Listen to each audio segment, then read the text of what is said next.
Super. Thank Thanks. Thank you very much, Councillor. Councillor Kerr, good evening, sir. Good evening, Mr. Mayor. Thank you for the opportunity, and good evening, Mr. McGarry, to you and your team. For you, I mean, the deadline is looming. You may have been held back from putting things together because of the uncertainty of the change of government, and now you're forging ahead. When you put your application in, is it tied to a set location, or can your final location be determined after you get the grant? Are they therefore giving you approval in principle, and then you go ahead and find the optimal spot, or do you have to have everything in place, including the location, before you make your application? As part of the submission, you need to have everything in place, including, and if you're using a space which you do not own, you're also required to submit approval from the owner. So if we were renting or leasing space, we're required to obtain approval from the owner of that space.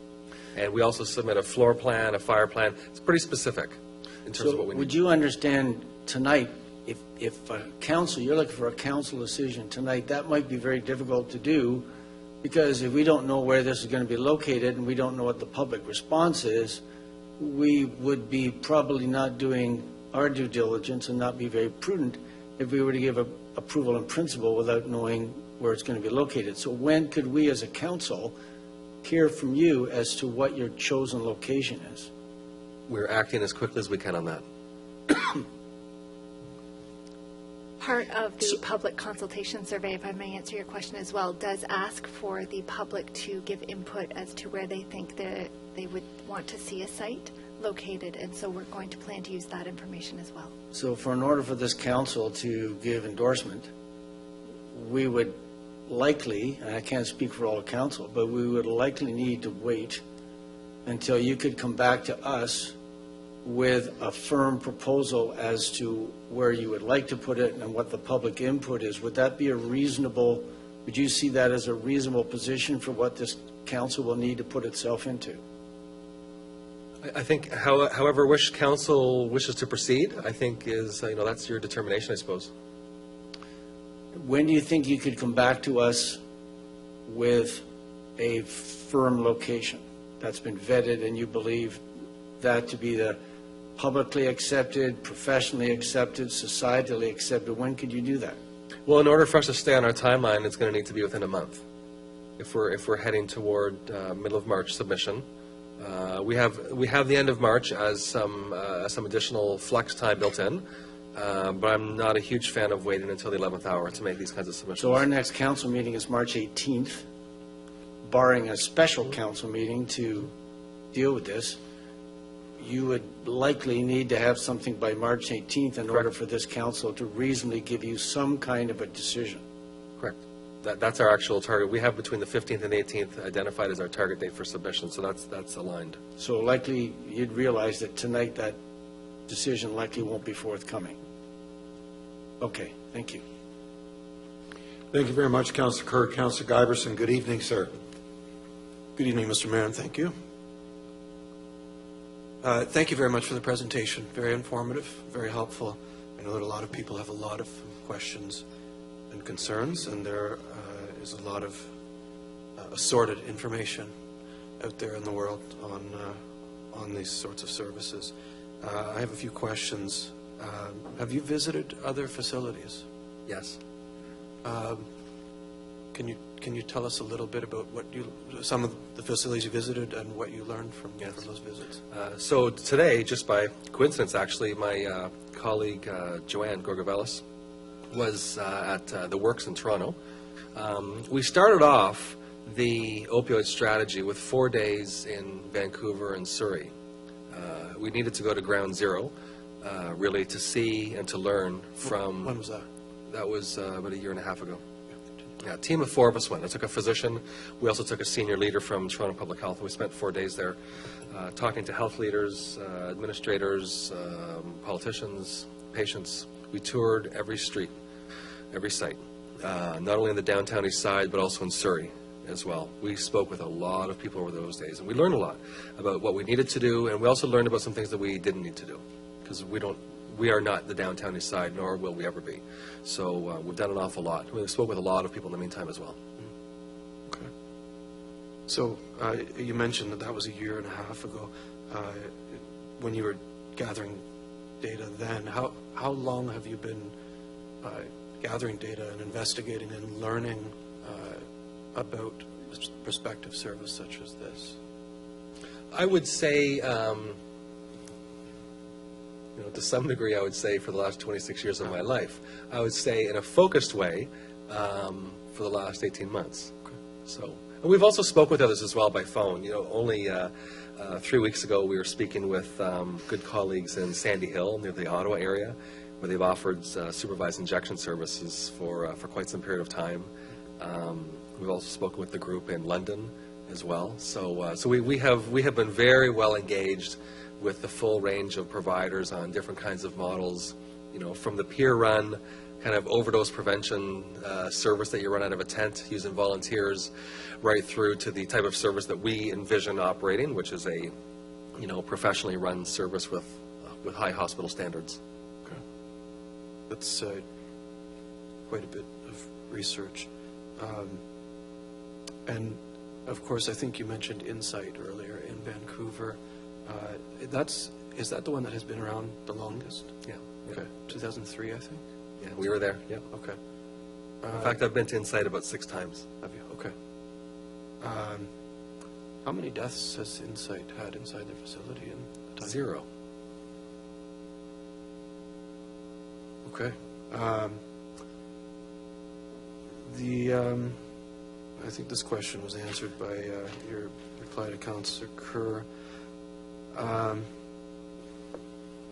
Is it fair to say that an individual who might use a hypothetical site such as this, are they going to use this substance whether they decide to use it in a consumption and treatment service site, or if that's not there, they're going to use it anyway in an alley or a bathroom? Correct. They're going to use regardless. We're providing a safer place and a full range of wraparound services.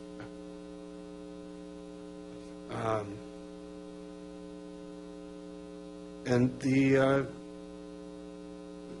question was raised by a previous councillor, just the picture that we have, and we've seen images through the press of facilities in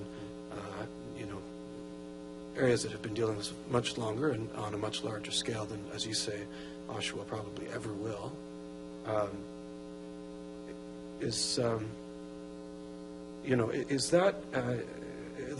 those images strictly a reflection of the site being located there, or is it actually the sheer number and volume of individuals who are dealing with all sorts of struggles? Is it because the site is there, or? Like you can't compare. When I've walked, through the downtown east side area many times, there's no feeling I've ever gotten that when I walk that street, on those streets, it's like a bomb has gone off in that neighborhood. There's no comparison. There's nowhere else like it in the world. The demographics that have transpired in that part of Vancouver, it's some kind of a perfect storm of ingredients that came about. We don't have that, nor could we ever, even if things went terribly wrong, we could never have that. It has such a unique set of socioeconomic circumstances. It's not even comparable. Right. So we went there not because we were similar.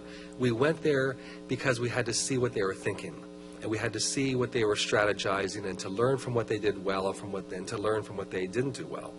So, but we went in knowing very well that we were going to a very foreign place, in the sense of what we were about to see. Mm-hmm.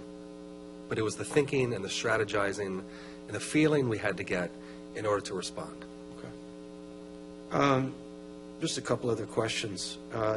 How exactly, just because I don't know the application process and what is contained in that, how exactly does Oshawa Council's, we'll say, reply figure into that application? Does the application require that the local municipality send some sort of positive endorsement to whomever is leading the initiative? That's correct. Okay. Yeah, so essentially it's a letter of endorsement. Okay, I see. So a municipality that doesn't receive, an initiative such as yours anywhere in Ontario that doesn't receive that endorsement letter, the province will not let it proceed. That would be my understanding. Okay. But I can't say for certain, but I think they've built it in as a requirement. Okay. And then the deadline that you spoke of, is that, are they, again, I need your education on this because I've only, learned what I have from these sessions. The deadline, is this like a limited number in Ontario that are being approved by that deadline, and then it could be who knows how long after for the next? We have no sense what may transpire with this particular government in their focus on mental health and addiction services. Okay. They seem very committed to developing services, but the number that we've heard is 25 million and 21 sites, and so that's all we would be aware of right now. Okay. Have any of those 21 sites been claimed so far, or those are 21 new sites in this application process? So Melissa, would you Yes. like to speak to that? So previously, before the consumption treatment services model, it was the overdose prevention model, and there were 21 sites in Ontario. 18 approved, 3 pending, had received approval, hadn't got up and running. So with the change in government, the overdose prevention sites were no longer permitted. Everyone was required to reapply under a consumption treatment service model, and the deadline is in March. And it will be the 21 sites selected all at once, out of all of the applications. Including the ones that had been operating? Correct. So they are in that number as well? Yes, and the new framework it's much more rigorous, so they'll have to change their business model. Okay. And under if I recall correctly, under the stats that we saw that did some municipal comparators, Oshawa is, on a per capita basis, Sixth. Yes. Okay. Okay. I think that answers my questions. Thank you very much. Thank you, Councillor. Thank you very much, Councillor Giberson, and I know that you have a road trip planned, and if you get the opportunity to meet with Mr. Harrison and visit that particular site, I think you'll truly understand the darkness that lives in that particular area. I've never experienced such darkness in my entire life, and I think it's hard to describe. And Mr. McGarry, I think you tried to, but it's very difficult. So, Councillor Hurst, good evening. You have the floor. Thank you, Mr. Mayor, and good evening. I have a few questions because a lot of my questions have already been asked and answered, but I have a couple of notes from the report that I would, just for my own information. When I look at page 1 of your briefing notes that were provided to us, at the bottom of the page it said, compared to peer community hospitals in the GTA, Lakeridge Health's, I guess, ED emergency department sees the highest volumes of opioid poisonings. Is that related to Oshawa only, or is that the whole Lakeridge Health system? It's primarily Oshawa. It's just Oshawa? It's not just Oshawa. Oh, It's primarily Oshawa. though. Primarily Oshawa? Yeah. So the if you would have this information available, the reported opioid poisonings at Oshawa, do you have a breakdown between Oshawa, Bowmanville, Port Perry, Ajax, Pickering sites, or is it? I can have that. I don't have it with me, but I can have that. But the majority of them? I'm going to say I'm just going to give me a ballpark. unofficially. I'm going to say Unofficially, yes. I'm going to say at least 90%. 90% at the Oshawa Correct. site, okay. And the At rest least. is scattered across Right. the other ones. In Okay. very small numbers. Very small numbers. Okay, Right. thank you. Yeah, okay. I understand you have your deadline for your application date, and now, if you are successful, is there a time limit about when you have to have your site up and running? Is your funding tied into that you know, Yeah. if you're successful with your application, you have be up and running within a certain amount of time? I don't know. The government may request something like that. I've opened up a lot of different services in my years, and there's a ramping up period. You know, where you're hiring staff, you're buying things, you're training staff, you're orienting, you're refining policies. So my experience is that from the point you would get a funding letter, you would be 3 months for sure, if not 4 or 5. Okay.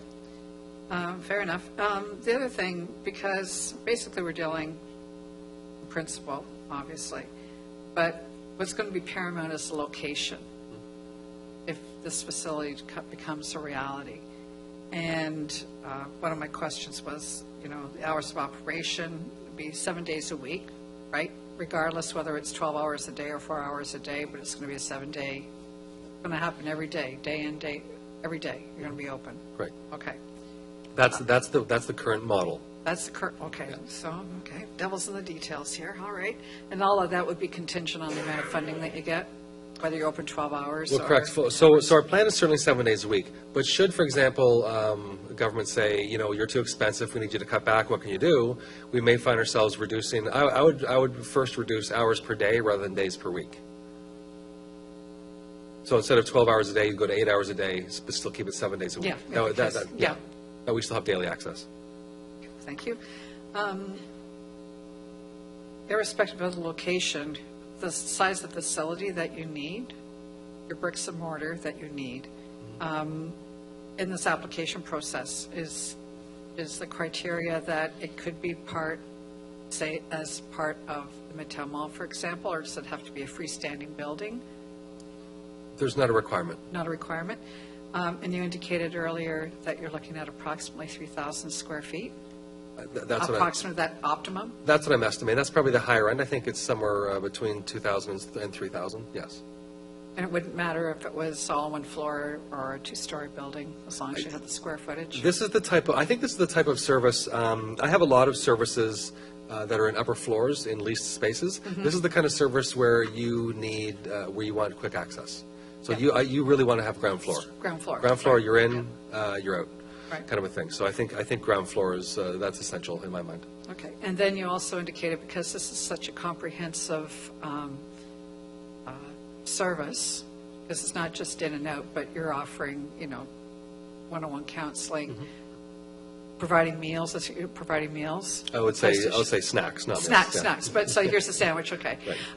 But let's call them the other amenities attached to this service. So have a coffee, have a sandwich, away you go. You're talking about a place where people could have washroom facilities. So that's something else you had indicated, because I know anecdotally from a number of businesses and that some folks are using their place of business for personal care. So are you offering sites for personal care, whether it be, toileting or shower facilities? Is that also going to be part of your service, or what? I don't know that I see us as offering showering. I don't see us as offering showering services. Certainly, washrooms are an important part of any service. It's an essential part of even just being anywhere. So washrooms for certain. I don't see us as offering showering services. Okay, so when people walk in the door and have their safe place to ingest, and you say they'll be there for approximately half an hour, I guess, until such time. So there's an opportunity for them. And you want them to, I would assume we would want them to stay so you can engage them in conversation and do that outreach to them. Yes. Okay. And also, to observe for a period of time. So someone is using in a safe place so that they can be observed. And so, for 15 or 20 minutes afterwards, they can go into what you may call a chill room. Insight, you'll see, Derek, if you get there, that they were one of the first to have what's called a chill space, where you can kind of just mellow out for a bit. Have a bit of fluids. You may have a peer support worker and an outreach worker in a room like that. People feel like talking or engaging, and you can just kind of keep an eye on someone to see that they're not going to nod out. And then we know that they're safe to go. Okay.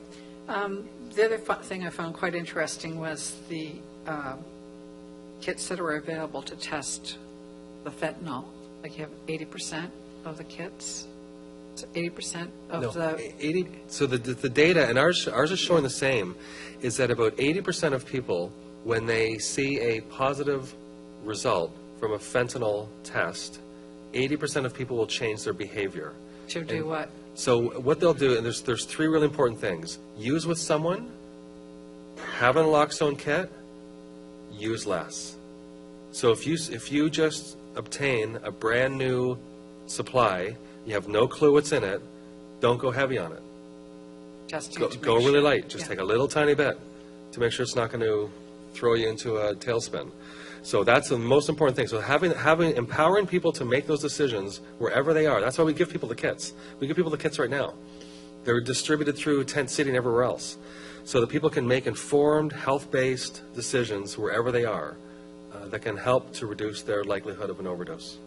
So, we're all getting educated on this. So does this kit tell how potent? No. It's Just tells you, it identifies what it is? It's that a it qualitative test. It's like a pregnancy test. Yes or no? does- Yes or no? Yeah. Okay. With a 94 to 99% accuracy.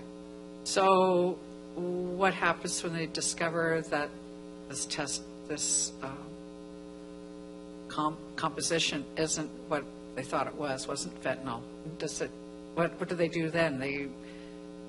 What happens then? If they realize that it's not fentanyl? If it's not fentanyl, that they were, Okay. that So they that's a didn't good thing. they didn't get Yeah. they didn't get what they bargained for. There must be a degree of remorse that what they purchased or acquired isn't what they thought it was. So what happens next? What do they do? Do you give them something else as an alternative? I don't know if I follow what you're asking. You understand Mr. what I mean? McGarry, can I help a little bit here?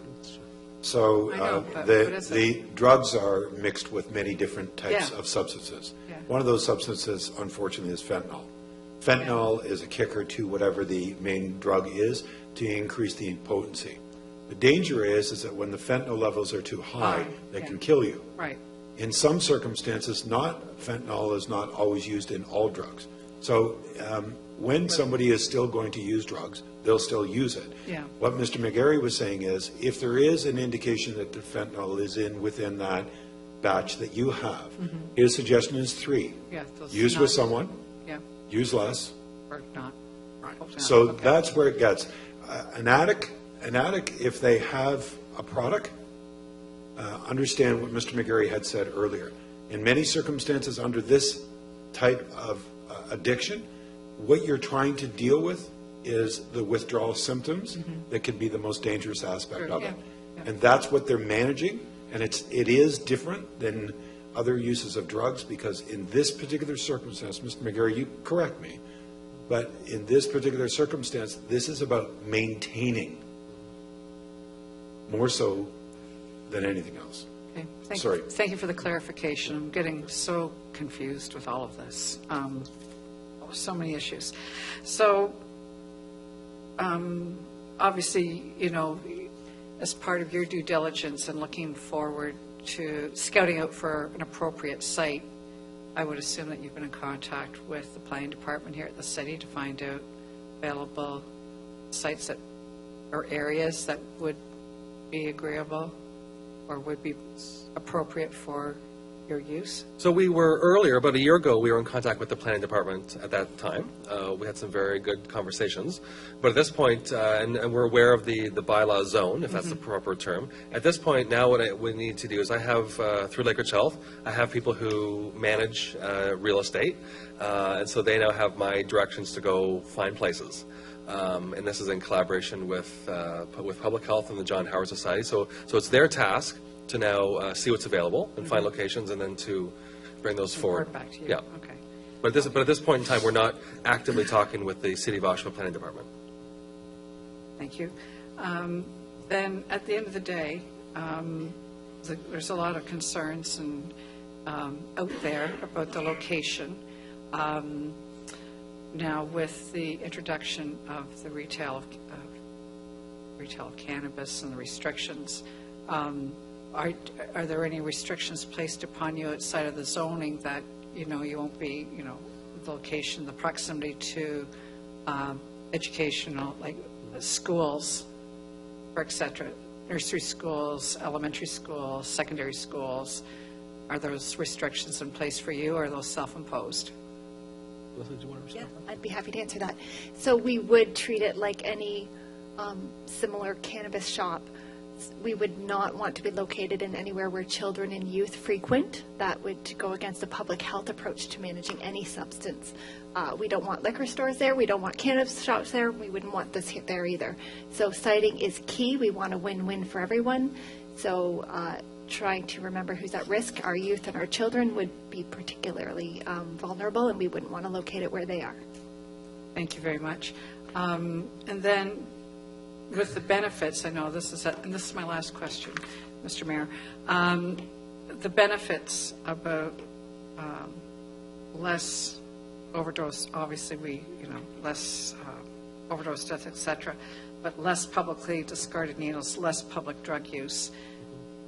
And you're confident, based on the evidence that you have, that this will be dramatically reduced so that, like we have the needle drop-off box in Memorial Park, which I understand aren't used regularly, business owners that are finding discarded materials on their front doorsteps and in their parking lots that they have to clean up every day, that's discarded by people going through. You're confident and you can assure us that this is going to be reduced as a result of this new endeavor?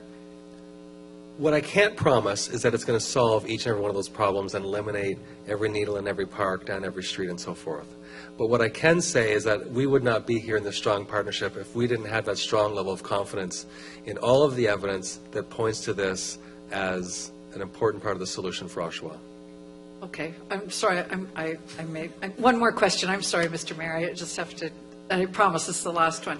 So what happens after a year and we find out this isn't working the way that it was intended? What happens next? So, the approach that we take in and again, I'll highlight the number of services that we have collectively opened over many years. The quality improvement cycle that goes along with implementing a new cycle is a rapid one in terms of implementing a new service. So we do a Plan, Do, Study, Act, PDSA quality cycle from day one. And so it's a rapid cycling where you are from a very early stage identifying what's going well, what's not going well, and you continue to go through that so that your processes are being changed, in some cases within a day of when you've just changed it the last time. So we have a strong commitment at Lakeridge Health to operating services with the highest quality standards, with full engagement and so forth, highest dedication to the patient experience and working with our partners. The service is like no other. We'll do the same thing with this. Okay, thank you. Thank you, Mr. Mayor. You're very welcome. Councillor Nicholson, good evening, sir. Good evening. I'm trying to get my head around what I see appears to be a contradiction in your responses. And before I get into that, we'd be remiss if I didn't thank all the organizations involved in the application for the work you've done to date. Because as we see, it is a very complicated process, and I don't profess in any way to be an expert in the field in any way, shape, or form. So I'm learning as I go here, even listening to my questions from my colleagues. But you indicated that this is an illicit, and I wrote it down, this is an illicit drug supply problem. Yet, the illicit drugs are what is being taken at your facility. So you're actually aiding and abetting the illicit drug supply. I would say so. Yeah, so the problem I'm trying to understand is in other clinics in other countries, they actually provide those in need with pharmaceutical level safe drugs, basically cutting the illicit supply out of the process. This model doesn't seem to have that process. We seem to be still expecting those in need to go out there and achieve their illicit supply and support it any way they can, and we're simply at the receiving end of the process. Why aren't we trying to address giving the people in need true medical response as opposed to letting the junkies and the pushers and also run the process? In a different initiative, Mr. Nicholson, we may just get there. So when we were, the model that you're describing is called OAT, opioid agonist therapy. And when we were in the downtown east side, in the Crosstown Clinic was our Canadian pioneer. that has been offering that. What they did is they did an extensive study providing people with pharmaceutical-grade opioids. And they use either Dilaudid or diacetylmorphine. Diacetylmorphine is pharmacy-grade heroin. Pure stuff, best you can have, super clean.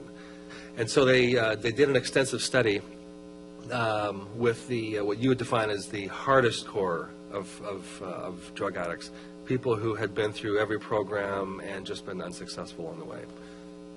Changed their lives, in many cases over, because now they had to come to the clinic 3 times a day. They get a popular medicated dose of either Dilaudid or diacetylmorphine. They were well managed, they were well cared for, they got jobs, they didn't have to work the streets, they didn't have to bust into liquor stores and break into people's homes anymore, because they had a guaranteed supply that met their needs. The UK has done this. In Ontario, I've spoken with Dr. Jeff Turnbull, former Chief of Staff at Ottawa Hospital, who's doing this with a small patient load of 25 individuals right now in Ottawa Inner-City Health. And we spoke about the model extensively. Is that it's now the government has now changed the regulations, and physicians will now actually be able to more easily set up these kinds of services. One of the challenges, though, was a bunch of challenges. One of them is with the pharmaceutical drug supply. Secondarily, these clinics are really complicated. So it is, and from a public health model, it's highly recommended. From an evidence point of view, it's highly recommended as well. So we may get there, but this is not that. And if we held out for that, we would be waiting for quite a long period of time. The problem I'm having, from especially someone who now represents the South Central Oshawa corridor, we have many problems in the community with crime that are based on people trying to raise the money to buy the illicit drugs. And if we don't address that at the same time, then we're simply, telling people that the proceeds of crime are, you come and be safe, and you can go back and commit further crimes to come back again. And I have a hard time just trying to sell that concept to the community. What I'm also having a little trouble understanding, and I'm just not experienced enough to do it, but when someone comes to the clinic or center and you determine that their supply has fentanyl, you still allow them to take it. Even though you know it could kill them. That's correct. Why? Human rights. You have the right to kill yourself? People have the right, wherever they do it, people have a right to use whatever they want. Right. People have the right to make their own decisions. We're there to provide them with help and supervision and treatment when they want it. But if we had the Dilaudid or we had the other drugs on site, where we could replace the tainted illicit drug that could be dangerous to their health with a pharmaceutical grade drug that will not kill them, we as a society choose not to use that model and allow basically them to roll the dice and see what happens. We as a society are very new at prescribed heroin programs. Yeah.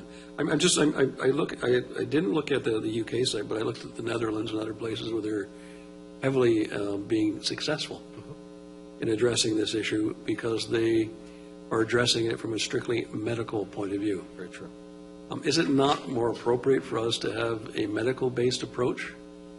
If I go in and I break my leg, it sounds comical, but nobody asked me to bring my own cast. Nobody asked me to bring my own x-ray machine. My medical system provides that care, and I get whatever treatment is necessary to heal that broken leg, and if it involves painkillers, I even get painkillers. But when someone has a chemical addiction, and they approach a medical center like yourself looking for help, we facilitate their addiction as opposed to trying and find ways to treat it. And I'm having a little trouble with it appears to be a contradiction in terms. That we're not treating the people, we're actually facilitating it. Am I misunderstanding the process? I think it's a complex question that you're asking. I think there's many different ways of looking at the answer to that. I think from a public health perspective, what we're proposing is a medically based service. It's medically supervised. It's an engaging service. It's a step into treatment. It's a step into care. It's a way to support people with a full range of other issues. I think, the medical community, as I said, is still very early on in, beyond methadone clinics, which are a whole other story. We're very early on in opioid agonist treatments. And so public health departments, in particular, through Toronto and across BC, are strongly advocating for the advanced movement in further programs as you're describing. But we're not there yet, and we can't wait. No, I understand. We have to move on what we can move on, and we need to move on this. Yeah, and I understand that, and I guess I wanted to express my concern. I want to help people in need. I've stated from day one that that's my only interest. Is we as a society cannot live with the fact that 50+ individuals in our community are dying every year. We can't ignore it. So doing nothing is simply not an option. And passing the buck for another year down the road or 2 years down the road, I don't see that as an option either. So I want to take us to the next level. You talked to me looking at potential sites. Is one hospital court one of your sites that you're looking at? Not. Why not? The accessibility, for one.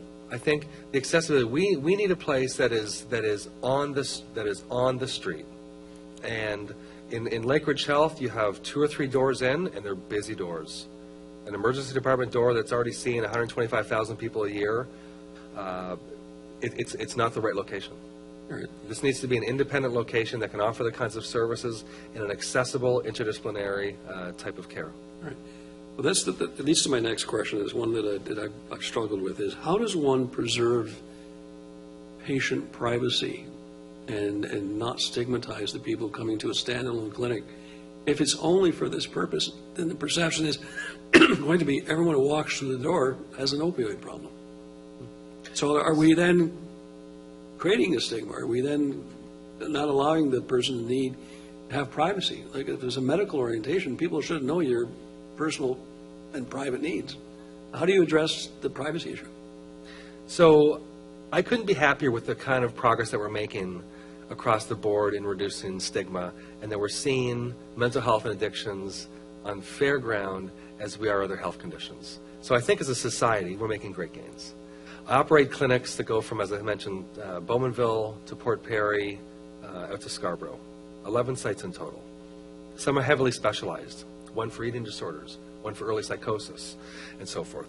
So we're accustomed to running specialized clinics for people who have a broad range of mental health and addiction issues. Let's see those issues as we do other health issues. All right, that's the answer I want to hear. I, like others here, went through the methadone clinic process, and we heard many of the same promises, that this was going to solve the problem, this is going to be a treatment solution. And it became clear that over time, methadone requires one thing and one thing only: addicts. This is a for-profit center. The only way they could continue to function is continue to dole out the methadone. It was not in their interest to have people conquer their addiction. Is it my understanding that you are the reverse of that? That your costs as an operation would drop the more people you're able to get off their addictions? Is that my understanding? So there are a couple things. We tend to operate on what I would call a grant funding model. So for example, an ACT team, which I have in Scarborough, treats $1.3 million run an ACT team. So you get certain amounts of money for running certain services, and it's not volume based. So we don't hit the OHIP meter when patients come or when they go. So for us, the incentive is helping people into recovery and seeing them get better and seeing them eventually not need us. So we want to see people come in, use us for all they can, gain health, gain their lives back, and be productive citizens and members of the community. That's what we want to see. Now, it's my understanding that even though the site is a safe site, if somebody comes in and they have ancillary medical conditions or other things that they need to address, your staff would be referring them to other locations or So we- treatments. Something is, I'm thinking the same, somebody may have hepatitis B or may have a serious health issue that's adjacent to the addiction. You're going to give them the referrals to make sure they get the best treatment. Yes, sir.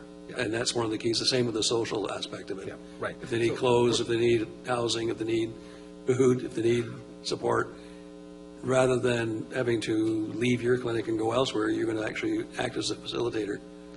The extent to which we can provide those services on site with our nurse practitioner, our mental health and addiction staff, our outreach workers, and so forth, the extent to which we can embrace the person and wrap those services around the person right on site, we'll do that. But then we have clear, as large, well-established organizations, we have clear partnerships and working relationships with a full range of services through the region, and we will be further utilizing those pathways to help people get the care they need in the locations where they're best going to receive them. When we can't provide them, they'll be linked. Okay, so if somebody goes into your site and there would be somebody like from social services there to help them on site? That's correct. There'd be somebody for this mentally health trained to deal with mental health issues on site? That's what we do. And of course, the John Howard Society will do its fine work as usual. They will. And I guess the concern I'm having is there's a perception this is a one-service site, and really it's a multi-service site. You're addressing not just the addiction, but the results of addiction and how to get people lives, I guess, back on where they should be. Correct. And treating addiction is only one part of that. Is that correct? Bang on. Okay. My last question, and it jumped out at me only because I saw your staff. Did I hear correctly that 80% of the budget is going to be staff? 80%? Yeah. I don't know offhand. In my world, that's probably about accurate. So it could be high, it could be higher. I haven't done the exact ratios. It could be 85, and the rest is, you have rent, you have medical supplies, you have those kinds of things. But in our business, we're mostly people.